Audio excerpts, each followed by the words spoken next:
Hello, everyone. Welcome again to another Teacher Joseph podcast.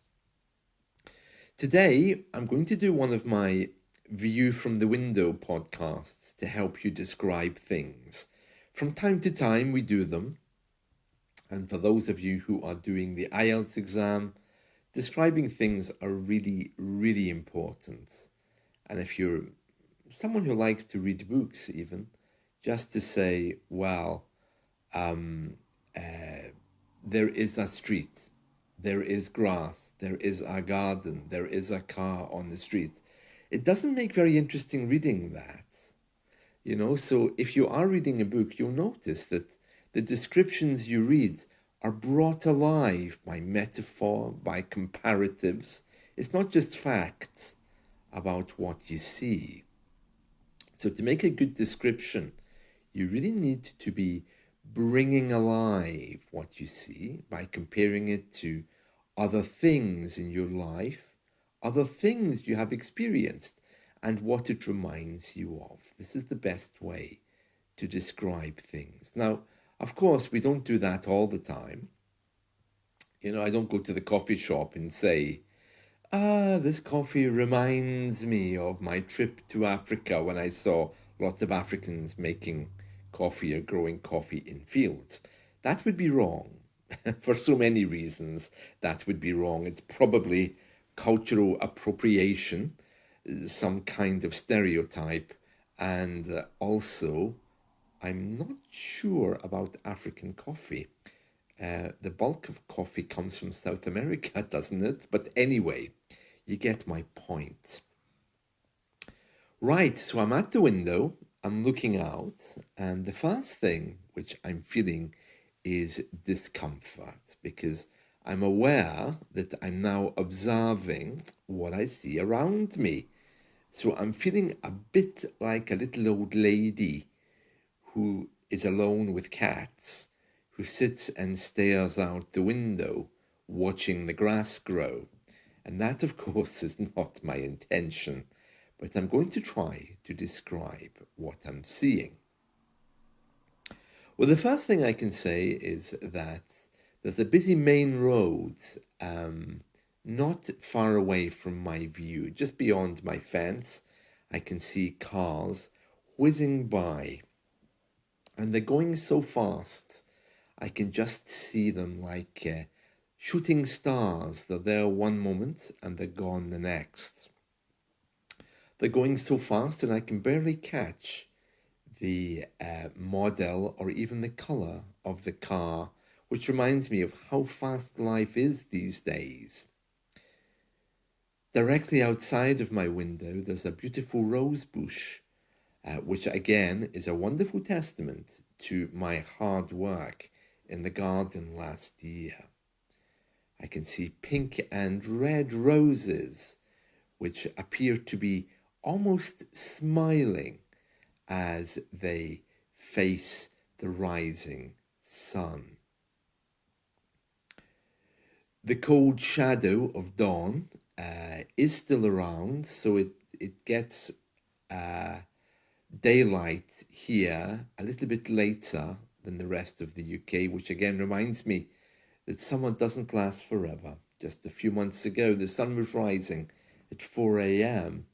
and now it's rising at around 6:30. So there's still a shadow cast, and it's like a small thin sheet that's been laid across the road. So a whole chunk of my garden is illuminated by a shaft of sunlight, and I can see that the other part of it is darkened with this cold, dark shadow from the night. And it's beautiful to watch, very metaphorical. But surely there's a contrast there to the dark part of our minds and the thing we have to battle with every day, which tries to tell us that we can't achieve our goals. Beyond that, there's my neighbor. Oh, interesting. Yeah, I have new neighbors and they're Indian. I don't know why I'm lowering my voice when I'm talking about them. So they're not going to hear me. I mean, I'm inside and I'm just watching. Oh, yeah, it's an Indian man and woman, always very well dressed, really well dressed. He's an older man. He wears a turban, and his wife wears the Indian outfit, the sari. And every day at this time, they walk up and down. They just seem to go to the top of the road and then they come back. He has a long beard. Oh, they look like a very nice people. Anyway, they've just passed by on the roads. They're going up and they'll be back down probably by the time I finish this podcast. They have very straight backs. They're like two soldiers walking up there. So they obviously take good care of their body. And I think their food is delicious. I mean, I was walking past their house a few days ago and there was this lovely aromatic smell of Indian food. Absolutely delicious. So she's obviously a good cook, isn't she? Anyway, they've just walked up the road and just beyond where they were walking, I can see the other side of the road, which has another apartment block. And all of the wheelie bins are outside, which reminds me again that we need to take our bins back in after the bin man comes to collect them.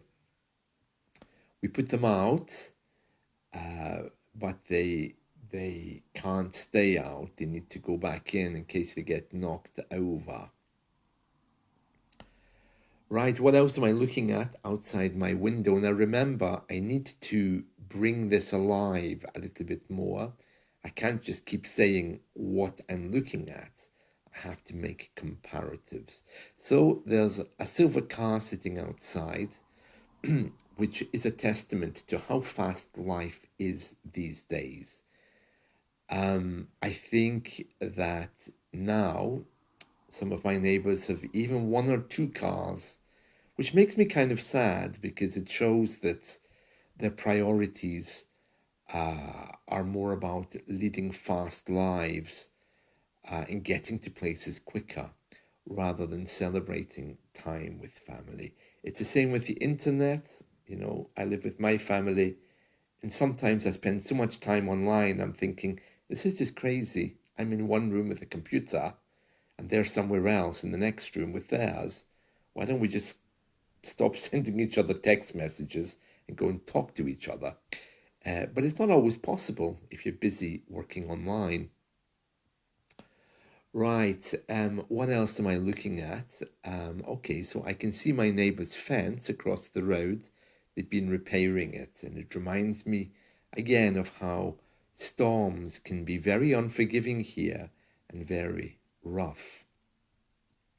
The bus has just passed by, and the contrast of the blue and white colours reminds me of how beautiful this road can be in the summertime. It contrasts greatly with the grey tarmac, which reminds me of the socialist past of this country. I mentioned socialist past, but in the northern part of the UK, that can actually benefit you if you allow it. I'm looking at my garden and I'm reminded that it's getting a bit overgrown, but I don't have to worry too much because if I don't cut it, if the government is passing by, they'll cut it for me. And this is something which doesn't exist in other parts of the UK. So it reminds me to be grateful and to be full of gratitude. Many of us complain about the government, me too, but there are benefits, and it reminds me that this place is still sound at heart. It has a really healthy way of helping each other. Not really because people talk to each other, because we don't. We're now more unsociable than before. But when something needs to be done, or if there is a concern, it will be addressed. Okay, just looking out at my window again, I'm reminded of how diverse my neighborhood is. Now, of course, I can't stereotype about people, but I can see various different types of people passing by, men and women, black and white. Oh, there's my African neighbor. Yeah, he always goes out at this time. I don't know where he goes. I've never actually spoken to him, but he always leaves at this time. Oh yeah, he's walking, which is good because many of us, of course, just leave our houses and step into cars. Um, yeah, actually, that's another place that makes really delicious food. I was passing the African's house a few days ago, and again, the smell of food was really delicious. I really wish I could get some recipes from these people, but well, British people, we don't really talk to each other. And in these days of riots and issues with immigration, I would never dream of talking to them in case it made them uncomfortable. Um, yeah, let me just comment for a moment on how different it is in the northern part of the UK and some of the habits we have, which may be different from the usual British traditions that you've seen on TV. Well, one thing in the north, which is very important, of course, is gardens. And I'm reminded of that as I look out and see my beautiful rose bush. Gardens here are well respected and well looked after. People take great pride in their gardens. That's one thing. Secondly, in Scotland, currently I'm in southwest Scotland, there's uh, more people live in the city of London than the whole of Scotland. So that just gives you an idea of how many people are here. So even though I talk about people passing my window, there are days you can walk for miles here and you wouldn't meet anyone, which is very different, of course, from the city. If you go to a city, every 2 seconds, someone will pass you by. Other traditions that Scottish people have, well, historically they were very religious.